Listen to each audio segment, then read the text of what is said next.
Hello everyone, welcome to sweet memories. Upcoming రివ్యూలోకి వెళ్ళిపోదాం.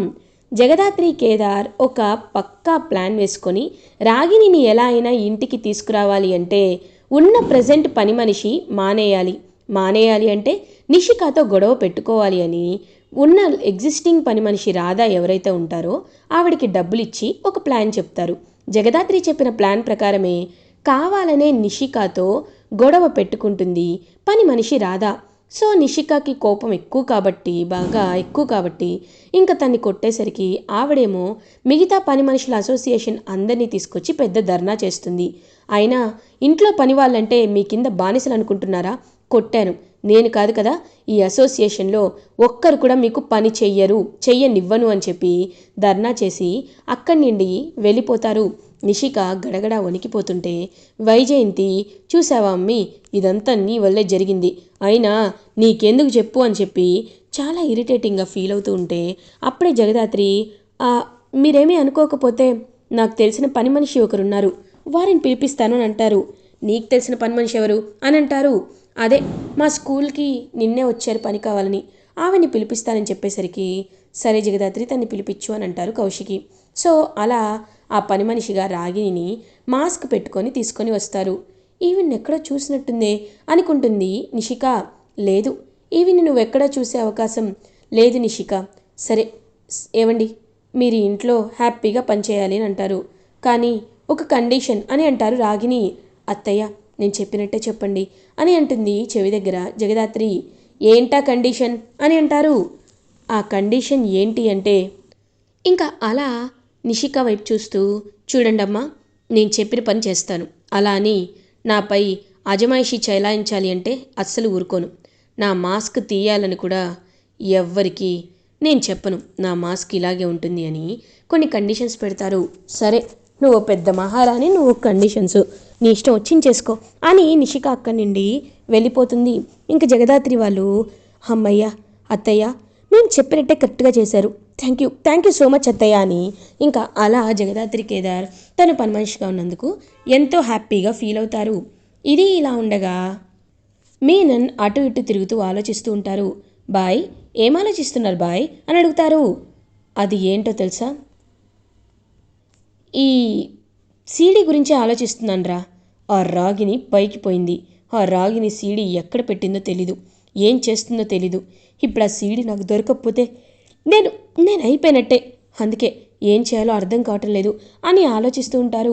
ఓ అంతే కదా, అయినా ఆవిడ రూమ్ అంతా వెతికాం, ఎక్కడా దొరకలేదు, అంటే ఇంకెక్కడుండొచ్చు బాయ్ అని అడుగుతారు.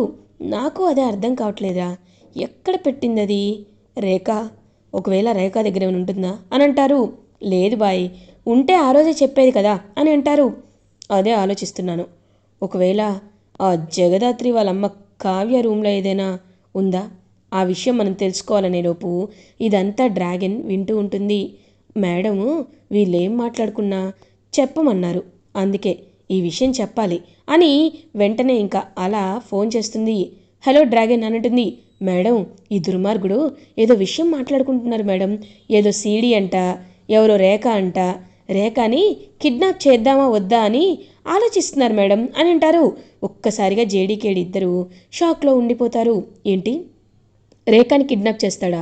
కిడ్నాప్ చేసినా వాడు చేసేది ఏమీ లేదు అని మనసులో అనుకుంటారు జగదాత్రి.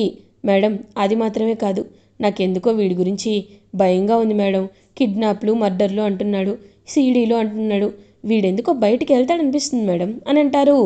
సరే, ఇప్పుడు మీనన్గా బయట పడాల్సిన రోజు రానే వచ్చేసింది, ఒక 2-3 డేస్ ఉండు, అప్పుడు వీడి గురించి నేను చెప్తాను అని ఇంకా అలా కాల్ కట్ చేస్తుంది జగదాత్రి. ఇది ఇలా ఉండగా ఒక 2-3 డేస్ అవుతుంది.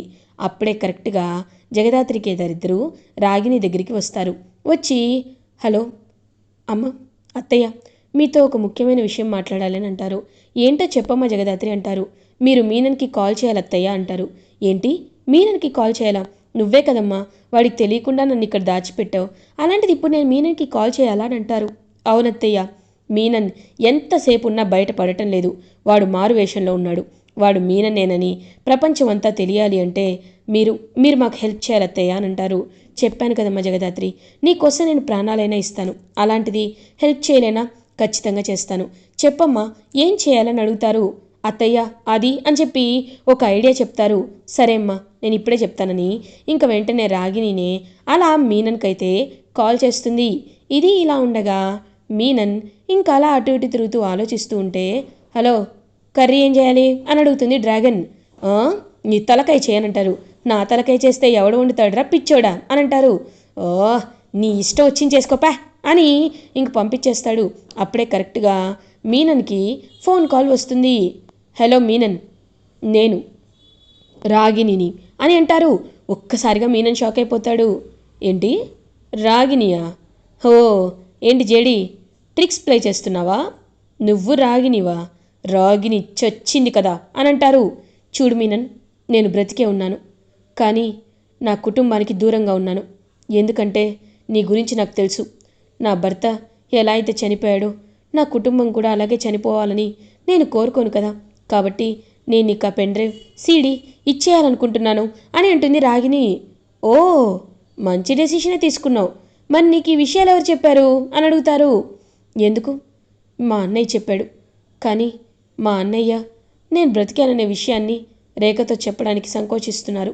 చూడు, నువ్వు చెప్పిన ప్లేస్కి నేను వస్తాను. వచ్చి ఖచ్చితంగా ఆ పెన్ డ్రైవ్ ఇస్తాను. ఇచ్చిన తర్వాత నువ్వు నా ఫ్యామిలీ జోలికి రాకుండా ఉండాలి అని అంటారు. తప్పకుండా రాగిని, తప్పకుండా. కాకపోతే నాకు ఒక కన్ఫర్మేషన్ కావాలి. నువ్వు నిజంగా రాగినివేనా, లేకపోతే ఏదైనా వాయిస్ మ్యాజిక్ జరుగుతుందా? ఒకసారి వీడియో కాల్ చేయి అనేసరికి ఇంకా వీడియో కాల్ చూపిస్తే ఒక్కసారిగా షాక్ అయిపోతాడు మీనన్. హో రాగిని బ్రతికే ఉందన్నమాట. అయితే నాకు కావాల్సింది ఇదే కదా. సరే రాగిని, ఒక లొకేషన్ నువ్వే చెప్పు, నేను వస్తానని అంటారు. సరే, మన సిటీ అవుట్స్కట్స్లో ఒక పాడుపండ బంగ్లా ఉంది, అక్కడికి వచ్చేసే, సీడీ ఇస్తాను అని అంటుంది. నమ్మచ్చా అని అంటారు. మా ఫ్యామిలీ కంటే నాకు ఏది ఎక్కువ కాదు అని అంటారు. ఎస్, నీ భర్త కూడా అంతే, నువ్వు కూడా ఇలాగే ఉండు, బాగుపడతావు అని ఇంకా మీనన్ అలా బయలుదేరుతుంటే, హలో ఎక్కడికి అని అడుగుతుంది. చిన్న పనుంది, తర్వాత వస్తాను, వెళ్ళి వంట చేసుకో అని అంటారు. అది కాదని, ఏయ్ ఏంటి ఏంటి బిల్డప్ ఇస్తున్నావు? చూడు చెప్తున్నాను కదా, నీ పని నువ్వు చేసుకో అని మీనన్ అండ్ అభి ఇద్దరు బయటికి వెళ్ళిపోతారు. వెంటనే మీనన్కి బయటికి వెళ్తున్నాడని రోహిణి కాల్ చేస్తుంది జేడీకి. మేడం వాళ్ళు బయటికి వెళ్ళిపోయారు మేడం అని అంటారు. వెరీ గుడ్ అని ఇంకా అలా ఎంతో హ్యాపీగా బయలుదేరుతారు జేడీ కేడీ కూడా. అప్పుడే ఇంకా అలా మీనన్ రాగిని చెప్పిన ప్లేస్కి వెళ్తారు. రాగిని ఏమో అలా నించొని చూస్తూ ఉంటుంది. రాగిని, నువ్వు ఎంతో హ్యాపీగా సీడీని నాకప్ప చెప్తా అనే మాటని చూడు, అది నా చెవిలో అమృతం పోసినట్టు అనిపించింది. కాబట్టి నువ్వు హ్యాపీగా ఉండి నన్ను కూడా హ్యాపీగా ఉంచు, ఆ సీడీ ఇవ్వు అని అంటారు. మీనన్, నువ్వు నాకు మాట ఇవ్వాలి, సీడీ ఇచ్చాక నా వాళ్ళ జోలికి రాకూడదు, సరేనా అని అంటారు. తప్పకుండా ఇవ్వు అని సీడీ తీసుకుంటారు. ఇంక సీడీని ఇచ్చేస్తుందనమాట. రే చెక్ చేయరా అని అంటారు. మీనన్, నేను వెళ్ళొస్తాను. సరే, ఎక్కడికి అయినా నాకు ఒకటి అర్థం కావటం లేదు. ఏంటి నువ్వు, నిన్ను వదిలిపెడతాననుకుంటున్నావా? నా గురించి నిజం తెలిసిన ఏ ఒక్క మనిషి బ్రతికి ఉండకూడదు. కాబట్టి నిన్నిప్పుడు చంపేస్తా, తర్వాత నీ ఫ్యామిలీని చంపేస్తా. అప్పుడు నా సీడీ విషయం ఎప్పటికీ బయటికి రాదు కదా అని ఇంకా గట్టిగా రాగిని మెడపట్టుకుంటాడు మీనన్. ఒక్కసారిగా మీనన్, ఇది చాలా పెద్ద మోసం మీనన్, నువ్వు చేస్తున్న తప్పు మీనన్ అంటారు. ఏంటి, నేను చేస్తుంది తప్ప? నిన్ను చంపినప్పుడే నాకు తప్పు అనిపించలేదు, ఇప్పుడు తప్ప? చూడు, నా మనసులో ప్రశాంతంగా ఉండాలి అంటే నువ్వు పైకి పోవాలి రాగిని, పైకి పోవాలి అని గన్ తీసుకొని కరెక్ట్గా షూట్ చేస్తూ ఉంటే బాయ్ అని అరుస్తాడు అభి. ఏమైందిరా అని అంటారు. బాయ్ ఒకసారి ల్యాప్టాప్లో చూడండి బాయ్ అని సీడీ చూపించగానే అందులో ఏమో నాన్న పందులే గుంపుగా వస్తాయి, సింగం సింగిల్గా వస్తుంది అని శివాజీ మూవీ అయితే ప్లే అవుతూ ఉంటుంది. ఒక్కసారిగా బాయ్ చూసావా బాయ్, రజనీకాంత్ బాయ్, ఛీ రే తింగరోడా, మళ్ళీ మనం ట్రాప్లో పడిపోయాను రా అని అంటాడు మీనన్. ఇంకా వెంటనే రాగిని నవ్వుతూ ఉంటే అక్కడికి జేడి కేడి అడుగు పెడతారు. ఏంటి మిస్టర్ మీనన్, నువ్వు ఐడెంటిటీ మార్చుకోవచ్చు, కానీ ఒక్కసారి రాగిని గారు కనపడగానే నీ ఐడెంటిటీ వదిలి మళ్ళీ నువ్వు మీనన్గా తయారయ్యొచ్చుడు, అది అది మేము కోరుకున్నది, అది వచ్చేసింది. కాబట్టి ఇప్పుడు నీకు ఊచలు లెక్క పెట్టడం తప్ప ఇంకా ఏ పని లేదు అని అంటారు. ఏంటి జేడి, నువ్వు నన్ను తక్కువ అంచనా వేస్తున్నట్టున్నావు. నేను తలుచుకుంటే ఇప్పుడే నిన్ను అనేలోపు ఇప్పుడే రజనీకాంత్ గారు డైలాగ్ చెప్పారు కదా, పందులే గుంపుగా వస్తుంది, సింహం సింగిల్గా వస్తుంది అని. నీ పందులు లాంటి రౌడీల్ని ఎంతమందినైనా పిలుచుకో, కానీ నేను ఒంటరిగానే ఒంటి చేత్తోనే పోరాడతాం. కేడి అని అంటారు. రెడీ దాత్రి, రెడీ జేడి అని అంటారు. ఇంకా అలా మీనన్ రౌడీల్ని పంపిస్తూ ఉంటే జేడీ కేడి ఇద్దరు కలిసి ఫుల్గా రౌడీలను అయితే కొడుతూ ఉంటారు. అప్పుడే కరెక్ట్గా ఇంకా రాగిని మీనన్ ముందు చూడు అనేసరికి క్లియర్గా రాగినికి షూట్ చేసినట్టు, ఏయ్ నేను నిన్నే చంపాలనుకున్నా, నువ్వు ఒక లెక్క, మర్యాదగా సీడీ ఇవ్వు లేకపోతే అయిపోతావని ఇంకలా మీననే రాగిని డైరెక్ట్గా బెదిరించిన వీడియో అయితే సోషల్ మీడియాలో వైరల్ అయిపోతుంది. ఒక్కసారిగా అదంతా చూస్తూ షాక్లో ఉండిపోతాడనమాట మీనన్. ఇంకా మీనన్ అయితే అలా చూస్తూ ఉంటే అప్పుడే జేడీకేడి నవ్వుతూ మీనన్ దగ్గరికి వెళ్ళి, ఇంక నువ్వేమీ చేయలేవు, తప్పించుకోలేవని చెప్పాను కదా మీనన్, ఇంక నువ్వు అరెస్ట్ అవ్వడం తప్ప ఏమీ చేయలేవు, రోరా అని కాలర్ పట్టుకొని మీనన్ అయితే తీసుకువెళ్తూ ఉంటారు. అలా రాగిని ద్వారా రెడ్ హ్యాండెడ్గా మీననే అనే ఒక ఐడియాని తెప్పించి మీనన్ని అలా అరెస్ట్ చేస్తారు జేడీ అండ్ కేడీ. అరెస్ట్ చేసి ప్రెస్ మీట్ అయితే పెడతారనమాట. ఇంక ప్రెస్ మీట్లో చెప్తారు, మీనన్ ఒక పెద్ద హంతకుడు, ఎన్నో దారుణాలు చేశాడు, ఒకప్పుడు చీఫ్ జస్టిస్ ఆఫ్ సుప్రీం కోర్ట్నే చంపేశాడు. అది మాత్రమే కాదు, మీనన్ చేసిన పాపాలకి తిరిగేలేదు. ఇన్స్పెక్టర్ కావ్య విషయంలో కూడా మీనన్ తప్పు చేశాడు అనే ఆధారాలు దొరికితే అవి కూడా బయట పెడతాం. ఇప్పుడైతే మీనన్ని కస్టడీలోకి తీసుకున్నాం. చనిపోయాడనుకున్న మీనన్ బ్రతికే ఉన్నాడు. బాడీ డబుల్ని వాడి పోలీస్ డిపార్ట్మెంట్ వాళ్ళని కన్ఫ్యూజ్ చేశాడు. కానీ ఇకపై నో కన్ఫ్యూజన్స్, ఓన్లీ క్లారిటీ అని సాధు సార్ చెప్తారు. ఇంకా జేడీ చూడండి, ఇప్పుడు అఫీషియల్గా మీనన్ అరెస్ట్ అయ్యాడు. ఇంకా మీరేమీ కంగారు పడాల్సిన అవసరం లేదు, హ్యాపీగా ఉండొచ్చు.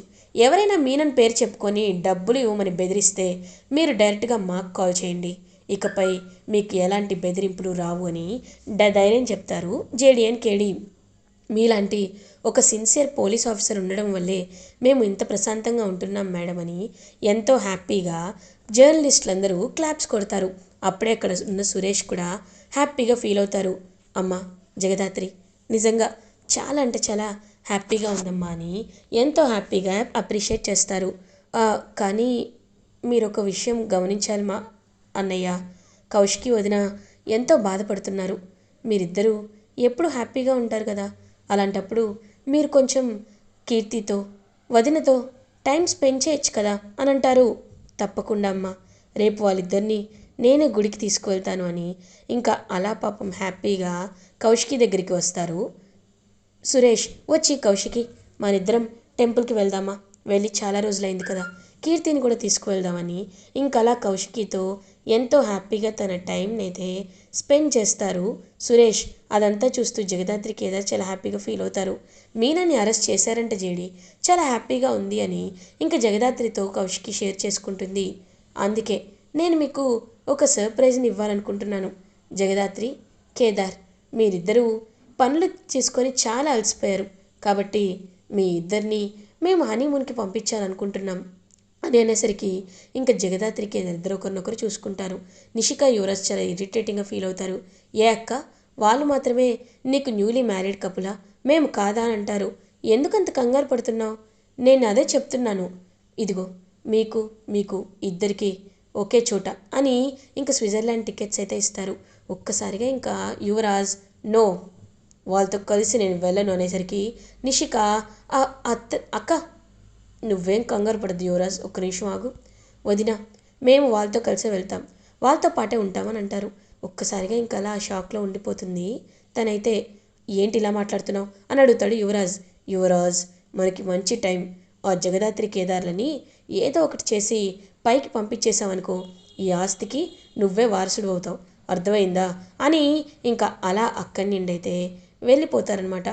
ఐడియా ఏదో బాగానే ఉంది, ఇలా చేయడమే కరెక్ట్ అని కూడా అనిపిస్తోంది అని ఇంకా అలా ఎలా అయినా తన్ని లైక్ జేడీ కేడీ ఇద్దరిని జగదాత్రి కేదార్ని హనీమూన్లోనే పైకి పంపించాలి అని యువరాజ్ అండ్ నిషిక డిసైడ్ అవుతారు.